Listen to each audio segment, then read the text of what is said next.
ปากสิเข้ามานี่แหละเบิ่งเรื่องของน้ำบาดาลเพราะว่าทั้งรถเจาะน้ำบาดาลเพิ่นก็ได้เจาะทั้งหันเนาะแต่ว่าบ่ฮู้ว่าเป็นหยังเพิ่นคือบ่เจาะทางนี้เนาะพี่น้องเนาะเดี๋ยวสิเข้าไปถามไอ้หมื่นเบิ่งนี่แหละพี่น้องเอ้ยก็พากันเฮ็ดหัวเฮ็ดสวนอยู่พี่น้องเอ้ยโอ้พากันเฮ็ดหยังอันนี้ฮะมันต้องแบบนี้เนาะเสียหญ้าฝนตกเมื่อวานซืนนี่โอ้พริกงามเลยเนาะฝนตกเอาสบายดีไอ้หมื่นสบายดีมานอกพี่แป๊บนึงสิถามเรื่องน้ำมันเขาคือไปเจาะอยู่พุ่นว่าให้ฟังดูเจาะอยู่พุ่นนี่เขาตรวจอยู่นี่นั่นมีอยู่น้ำเขาว่าแล้วเลิกเขาว่าเลิกแม่นตรวจอยู่ที่มีน้ำอยู่แต่ว่าเลิก40 เมตรเนาะแม่น40ปลาย45 เมตรเขาว่าอะไรเขาว่าหันเขาเจาะได้45 เมตรนี่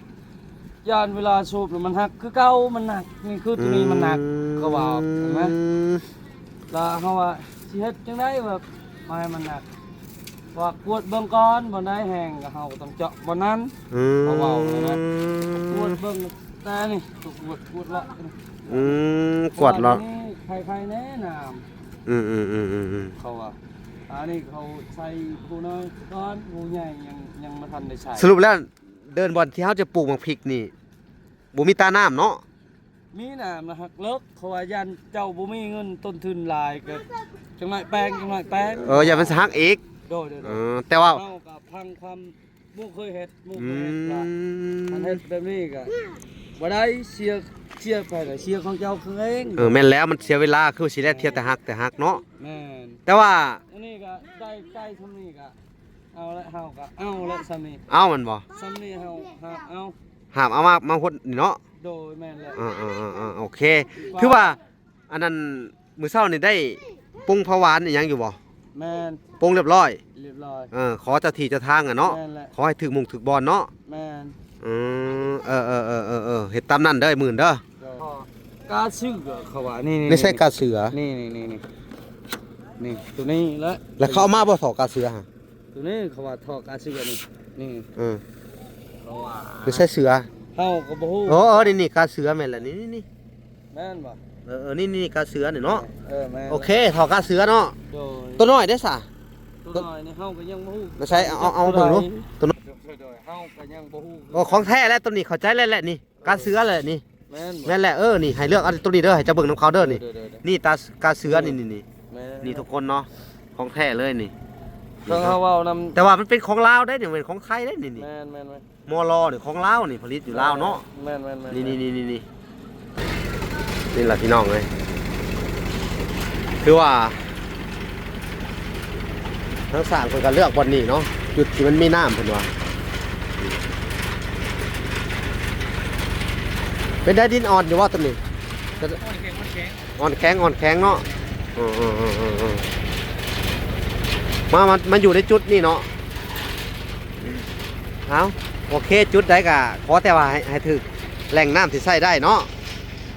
เพราะว่าผิดพลาดมาเทื่อหนึ่งแหละเทื่อที่2นี่บ่อยากให้ผิดพลาดได้เนาะพี่น้องเลย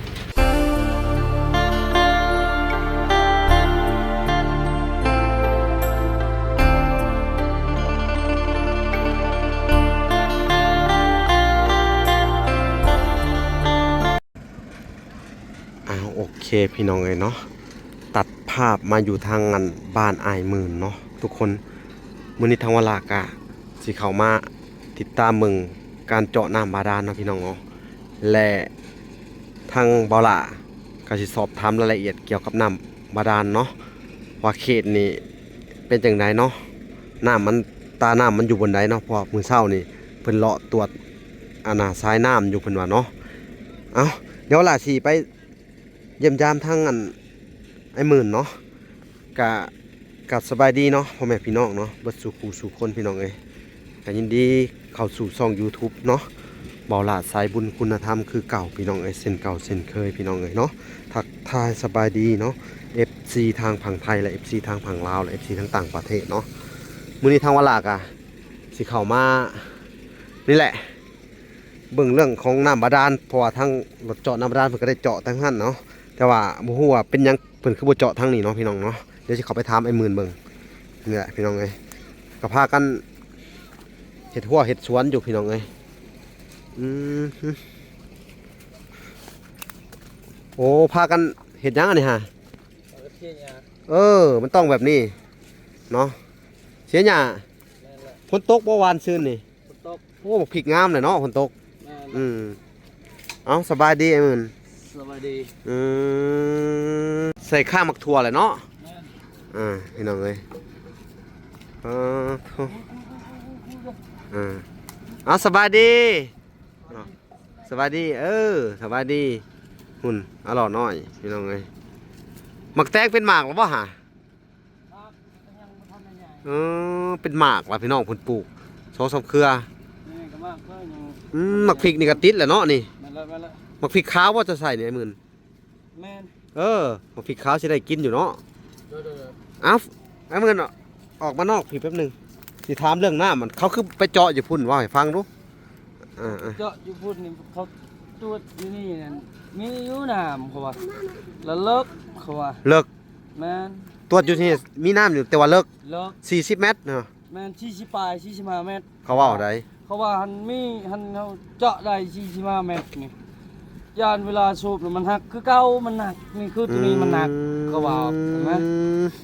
แล้วเขาว่าสิเฮ็ดจังได๋แบบมาให้มันหนักว่ากวดเบิ่งก่อนบ่ได้แห้งก็เฮาต้องเจาะบ่นั้นเขาเว้าแล้วนะกวดเบิ่งแต่นี่กวดละกวดละใครๆแน่น้ำเขาว่าอันนี้เขาใส่ผู้น้อยก่อนผู้ใหญ่ยังมาทันได้ใช้สรุปแล้วเดินบอลที่เขาจะปลูกหมากพริกนี่บ่มีตาน้ำเนาะมีน้ำนะฮักเลิกเขาว่ายันเจ้าบ่มีเงินต้นทุนหลายก็จังหน่อยแปลงอย่ามันฮักอีกโดยแต่ว่าเฮาก็พังความบ่เคยเฮ็ดว่าอันเฮ็ดแบบนี้ก็บ่ได้เสียไปก็เสียของเจ้าคือเองแม่นแล้วมันเสียเวลาคือสิได้เทียแต่ฮักเนาะแม่นแต่ว่าอันนี้ก็ได้ทำนี่ก็เอาละเฮาก็เอาละซ้ำนี่เอามันบ่ซ้ำนี่เฮาเอาหามเอามาพดนี่เนาะโดยแม่นแล้วโอเคถือว่าอันนั้นมื้อเช้านี่ได้ปรุงผักหวานอีหยังอยู่บ่แม่นปรุงเรียบร้อย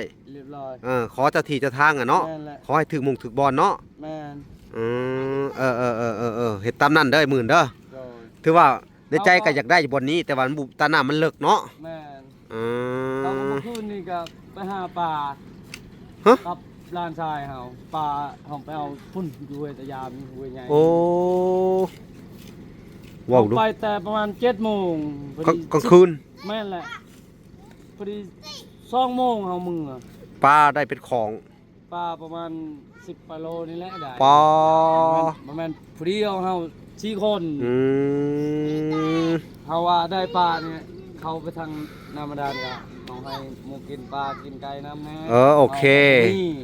มันต้องมาสั่นอยู่แล้วเนาะแบบอาหารธรรมชาติเฮาชื่อก็บ่มีเงินเฮาอดเอาเนาะเอาถือว่ามันได้บนได้กะโอเคขอแต่มันถึกน้ำขอแต่เฮาได้ใช้เนาะแม่นแหละแต่ว่าอยู่หั่นกะเฮ็ดหัวอ้อมไว้เนาะแม่นและกะหาบมาใส่พี่เด้อแต่ว่าหัวนี่ขยายออกอีกเด้อเพื่อว่ากันปลูกหมกพริกไว้เด้อนี่เสียหญ้าเสียยังออกบ่ให้มันเกิดขึ้นแล้วครับปลูกหมกพริกใส่เพราะว่าพักเจ้านี่งามได้นี่เนาะเอาก็ถือว่าตรวจตาเรียบร้อยไว้เนาะพี่น้องเนาะเพิ่นว่าบ่หั่นแน่นอนเลยมันบ่เขาว่าแน่นอนป้าไปเบิกท่อป่ะท่อนี่เป็นอะไรอีกลักษณะของท่อพี่น้องเอ้ยเพิ่นว่าเอาท่อของแท้มาแต่ว่าเจ้านี่พี่น้องเอ้ยเจ้าที่เคยเจาะให้ทางอันเอื้อยบุญมีพี่น้องถือว่าดีอยู่เนาะเพราะว่าท่อตัวนี้บ่ใช้นี่ท่อตัวนี้บ่ใช้เราเว้าเด้เฮาก็ทางความเราเว้าแล้วว่าจังได๋ใช้ท่อตัวใดบัดนี้นี่ใช้ท่อตัวนี้เขาว่าท่อกาเสือเขาว่านี่ไม่ใช่กาเสือนี่ตัวนี้แล้วเขาเอามาบ่ท่อกาเสือฮะตัวนี้เขาว่าท่อกาเสือนี่เขาว่าไม่ใช่เสือเฮาก็บ่ฮู้นี่กาเสือแม่นล่ะนี่แม่นบ่นี่กาเสือนี่เนาะแม่นโอเคท่อกาเสือเนาะตัวน้อยได้ซะตัวน้อยนี่เฮาก็ยังบ่ฮู้ไม่ใช่เอาเบิ่งดูตัวน้อยท่อมาดู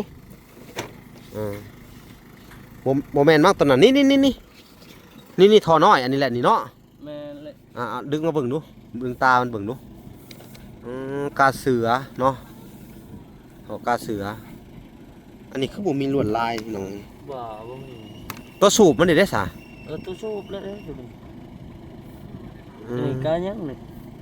เบิ่งมันกาหยังอันนี้ กายังนี่ อืมบ่มีเนาะพี่น้องเนาะแต่ว่ามันมีลวดลายแบบนี้นะ นี่ถอดตัวนี้เขาสิใส่กู นี่ตาเสือเนาะนี่โอ้นี่สอตาเสือเนาะนี่ตัวนี้ได้โอเคเอาตัวนี้เด้อ เฮาก็ยังบ่ฮู้ โอ้ของแท้แล้วตัวนี้เข้าใจแล้วแหละนี่กาเสือเลยนี่ แม่น แม่นแหละนี่ให้เลือกเอาตัวนี้เด้อให้เจะเบิ่งน้ำเขาเด้อนี่นี่กาเสือนี่นี่ทุกคนเนาะของแท้เลยนี่ ต้องเฮาเว้านำ แต่ว่ามันเป็นของลาวได้เนี่ยเป็นของไทยได้นี่ แม่น มอลอนี่ของลาวนี่ผลิตอยู่ลาวเนาะ แม่น นี่ตาภูเขาเนาะ แม่น แล้วก็มีเสือพร้อมนี่เขาจะถอดตาเสือเนาะ แม่นแล้ว โอ้ กันแล้วเขาลองเขาว่าเขาสิใช้ให้เขาของแท้ ตามหมู่เว้า โอเคของแท้แหละเนาะนี่ถ้าวันนี้บ่แท้ก็สิขึ้นอยู่กับเจ้าเองบัดนี่เนาะ แม่นแล้ว เนาะ แม่นแล้ว เอามีแต่ว่าจังไดก็อย่าถ้ามันเกิดว่ามันบ่อน่ะขึ้นมาบ่อันน่ะสูบบ่ได้หรือว่าฮักจังไดก็ให้เจ้ามีสติคือเฮาเว้ากันเด้อให้เอาเสือกเอาหยังมัดก่อนเนาะ เดี๋ยวในนั้นเชือกเฮามันมีแล้ว เสือกเสียมาให้อีกมื้ออื่นเนาะให้เจ้าสูบไปก่อนเสือกมื้ออื่นมื้อฮื้อเสียมาให้เด้ออ้าวโอเคเนาะโอ้นี่เลือกเอาแบบสิเด้อดึงออกมาด้วยตัวนี้คือโมแมนนี่โมแมนตัวนี้นี่โมแมนนี่นี่เอาแต่ตัวนี้เด้อเลือกเอาตัวนี้เด้อเจ้าเลือกเอาเลยเด้อนี่คือตัวนี้นี่แม่นแหละเสือถอดกระเสือเด้อเนาะเห็นอันเดียวนี่แหละถอดกระเสือถามเขาดูมีหลายปันใด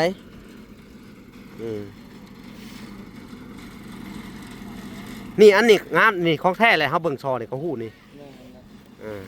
ก็เลือกเอารอดพี่น้องเอ้ย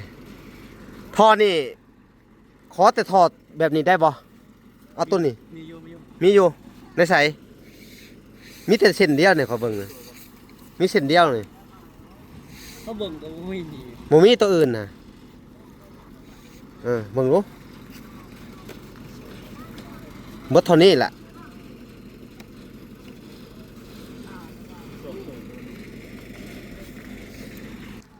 พี่น้องเอ้ย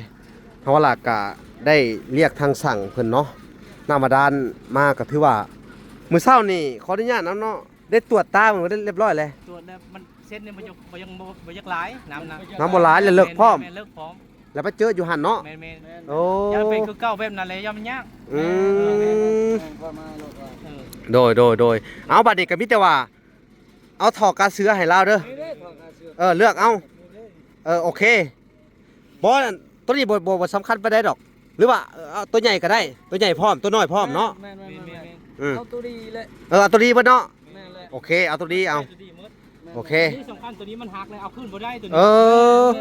มันตกเอาขึ้นบ่ได้ตัวนี้แค่นี้มันตกแล้วยังเอาดึงขึ้นได้ตัวนี้ แม่ โอ้เอาสำคัญเบิดสะใส่ของดีเบิดเลย แม่น อ่า แม่นรถ โอเคพี่น้องเอ้ยก็คือว่าเขาเรียกมานี่ให้เจ้าเลือกเอาเองไอ้หมื่นมีแต่เอาถอดตัวนี้เด้อเลือกมาตัวที่จะใส่ฮะเลือกมาให้เบิดเลยถอดน้อยฮะเลือกมาแล้วไปไหว้ผู้โลด นี่ก็แม่นนี่ เอาที่สบายใจเจ้าว่าของแท้ก็คือแท้เลยนั่นแหละเอามาเอาถ้าเสือบ่แม่นหันเลือกเอามาถอดน้อยได้บาดนี่ อะไรนี่เลือดชามเนี่ยอันบ่พอก็เอาพอเนาะตัวไหน ไปเอามาใส่อีกตัวหนึ่ง ตัวมือก็ได้ มันอันนั้นบ่พอนะมันบ่ถึงน้ำ เอายอดประมาณ ไปเอามาดูถอดน้อยเจ้าตัวหนึ่งฮะตัวเจ้าว่าของแท้ฮะ ประมาณ6ช้อนว่ะ เนี่ยยังขาดอีก3เนาะตัวน้อยฮะ แม่น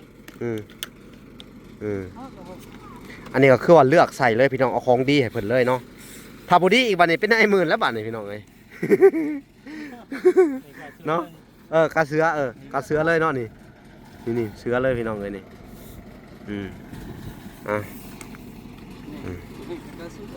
กาเสือเลยเลือกมาในอีก2อันเนาะ นี่ตัวหนึงมั้ง เอามาอีกตัวหนึ่งพามา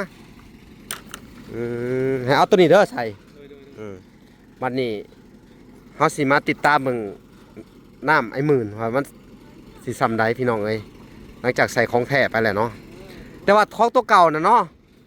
ขออนุญาตนำเด้อมีอันน่ะบ่ได้ใช้งานก็คือให้เจ้ากลับไปโลดเด้อบ่แม่นตัวนี้ นี่ตัวเนี้ย ตัวนี้แม่น เมน นี่ตัวนี้แม่น ได้แล้ว5ถอนแล้ว ตัวนั้นบ่แม่นนั่น ตัวนี้บ่แม่นตัวนี้ ตัดนี้ อีกตรงนี้มีแต่ว่าตัดเครื่องนี้เด้อ ใช่โอเคแล้ว เนาะ ตัดนี้ โอเคได้เนาะเอาบัดนี้มีแต่ว่าอันน่ะมอบให้ทางสร้างเพิ่นเลยเนาะจัดการให้เด้อของดีเลยเนาะโอเคบัดนี้สิมอบให้ทางอันสร้างเพิ่นไปเฮ็ดเวียกเฮ็ดงานเลยเนาะขอบใจเด้อโดยไปเบิ่งน้ำก่อนพี่น้องเลยบัดนี้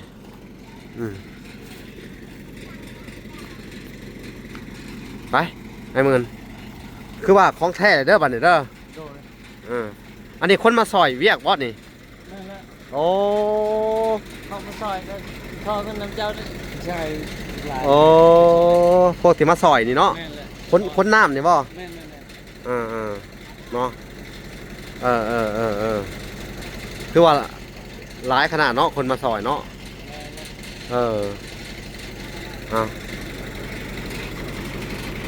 ก็โอเคหมดนี่เนาะคือว่าถือบนน้ำเลย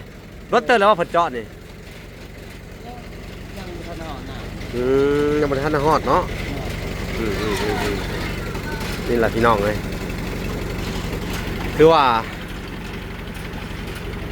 ทั้งสามคนก็เลือกบนนี้เนาะจุดที่มันมีน้ำเพิ่นว่าเป็นได้ดินอ่อนอยู่ว่าตัวนี้อ่อนแข็งเนาะมันอยู่ในจุดนี่เนาะเอาโอเคจุดได้กะขอแต่ว่าให้ถึกแหล่งน้ำที่ใส่ได้เนาะเพราะว่าผิดพลาดมาเทื่อหนึ่งแหละเทื่อที่2นี่บ่อยากให้ผิดพลาดได้เนาะพี่น้องเลย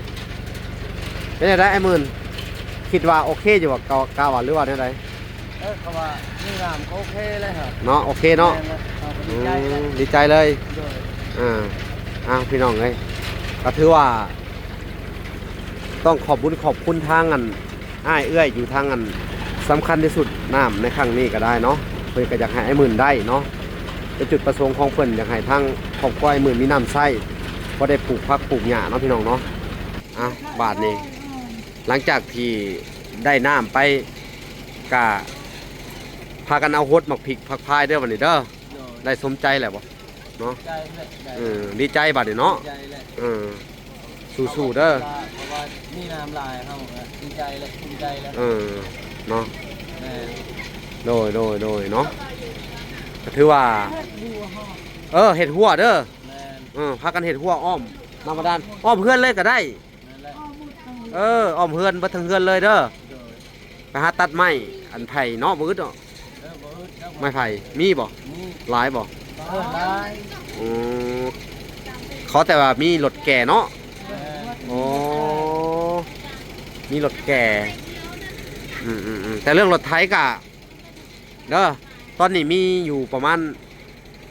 17 ล้านเนาะแต่ว่าทางแม่ตู้เพิ่นกะว่าสิเพิ่มให้อยู่เด้อ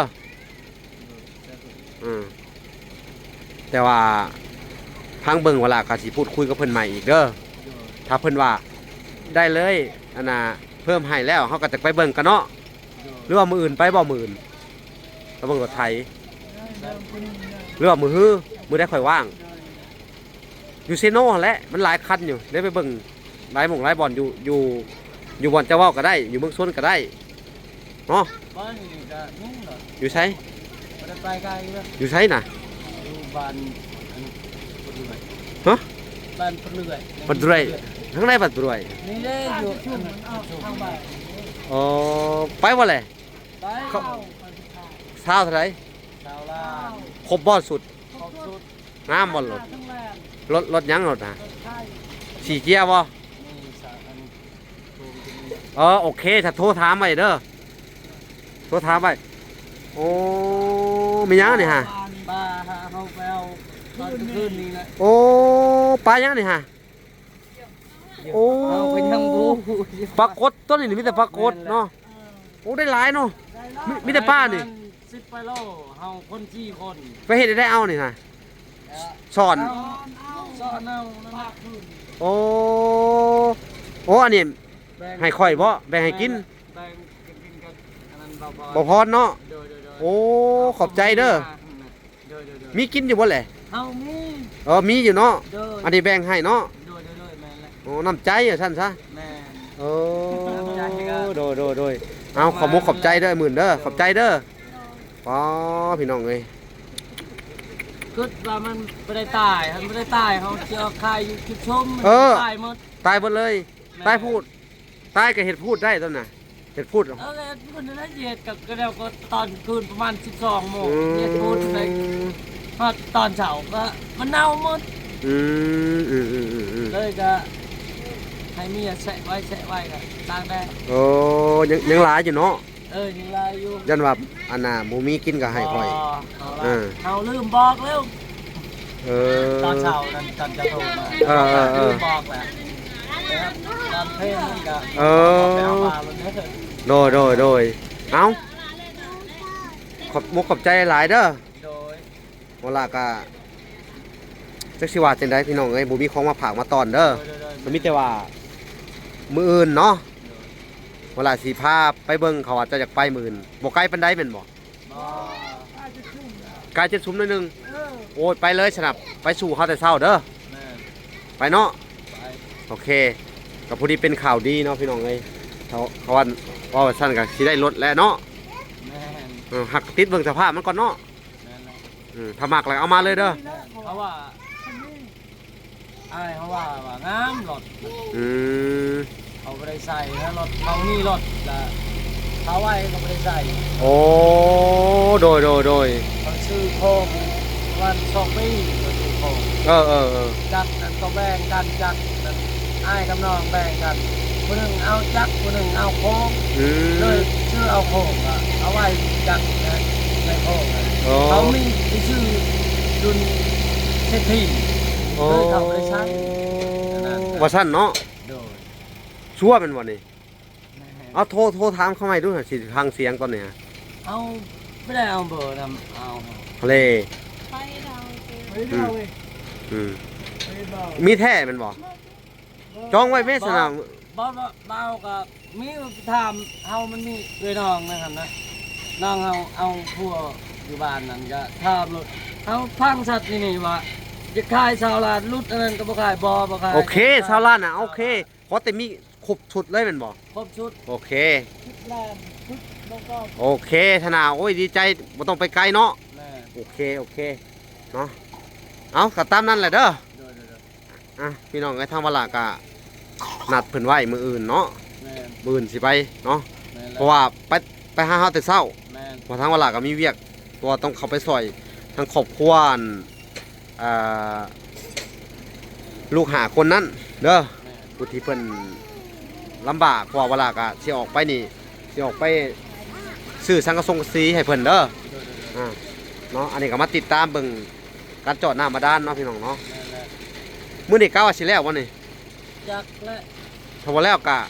อันนี้ก็ยังบ่ทันได้ฮอดเขาใส่เทียมหน่อยทันฮอดน้ำแล้วเขาสิใช้เทียมใหญ่อีกเพราะว่าใส่ผู้ใหญ่ ใส่ผู้ใหญ่เบิดเฮาบอกเขาฮะ เออ เออ เขาบอกกับเฮานะเฮาก็บ่ได้รู้คือเขาบอกคือเขาเอากับยาวนั่นแหละ อืม เราก็บอกกับเฮาก็ว่า เออ ใส่ใหญ่ เออขอบใจเด้อ โดย เอ้าป่าดีเวลากะสิถ่ายเบิ่งน้ำอีกแต่สิได้กลับก่อนเนาะพี่น้องเนาะก็ถือว่ามื้ออื่นก็สิได้ออกไปจ่ายเพิ่นอยู่นอกพุ่นล่ะพี่น้องเพราะว่าไอ้มื้อสิออกไปหาอยู่นอกมื้ออื่นสิพาเพิ่นไปเบิ่งรถไถพี่น้องเอ้ย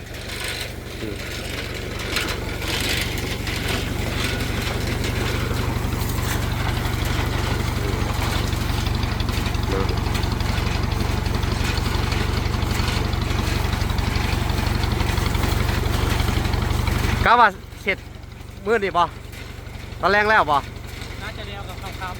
คำ ค่ำๆเนาะ แก แต่ในสินอนอยู่นี่บ่หรือสิออกเลยตอนค่ำ ขั้นโมเดลกันนอนที อ๋อมื้อตอนเช้าจังกลับเนาะโอเคแสดงว่ามื้อตอนเช้ากับไปเอาหับเอาเงินอยู่นอกก็ได้เนาะบางเทื่อเอาไอ้หมื่นออกไปแล้วก็จ่ายอยู่หั่นเลยเนาะเอาโอเคพี่น้องเอ้ยเวลาก็สิได้ขอตัวก่อนพี่น้องเอ้ยลำลาไปก่อนเนาะคลิปนี้ก็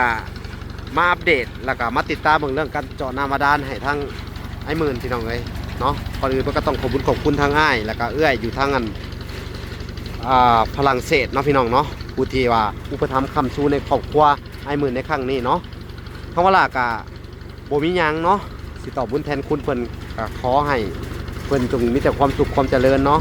ความเจ็บอย่าได้ความไข้อย่ามีหายเจ็บหายไข้หายพยาธิโรคาเด้ออ้ายเด้อแล้วก็เอื้อยให้สุขภาพแข็งแรงเบิดในครอบครัวเจ้าเบิดสุขุสุขคนเนาะให้เจ้าก็สุขหมานร่ำรวยเงินทองเด้อทานไปแล้วไหลขึ้นมาคือเก่าทานมื้อเช้าไหลเข้ามื้อแรงเด้อสาธุเด้อโมทนาบุญนำเอาโอเคเนาะพี่น้องเนาะพบกันใหม่คลิปหน้าคลิปนี้เขากล่าวคำว่าสบายดีและสวัสดีพี่น้องเอ้ย